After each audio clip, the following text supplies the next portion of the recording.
వ్యర్థమైన వాటిని చూడకుండా నా కన్నులు త్రిప్పివేయము. చూడండి. అమ్మ ఎప్పుడైనా మీ ప్రార్థనలో ఇది పెట్టుకోండమ్మా. దేవుడు సహాయం చేస్తాడు. మనం ఎప్పుడు ప్రార్థనలో ఎందుకంటే ఉదయం లేచింది మొదలు సాయంత్రం ఎప్పుడో, రాత్రి ఎప్పుడో వస్తుంటారు కొంతమంది. ఎన్ని చూస్తామో అప్పుడెప్పుడు ఏమనుకోవాలి ప్రార్థన చేసేటప్పుడు, అయ్యా నీ నీ సన్నిధిలో గడిపి బయటికెళ్తున్నాను. నీ మందిరంలో గడిపి నీ మాటలు చదువుకొని బయటికెళ్తున్నాను. ఎక్కడైనా వ్యర్థమైనవి కనిపిస్తాయేమో. దయచేసి నా కన్నులు తిప్పేవా?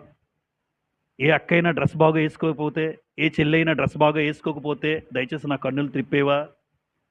అంతేగాని ఆవిడ బాగా వేసుకోలేదని చూడడానికి ఆసక్తి చూపించే కన్నులు నాకొద్దయ్యా, నాకొద్దు.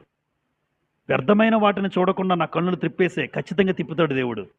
కానీ ఎక్కువ మంది ఆ డ్రెస్ బాగోలేకపోతే చూడడానికే ఇష్టపడతాం మనం. ఎక్కువ శాతం ఆలోచించాం జనరల్గా.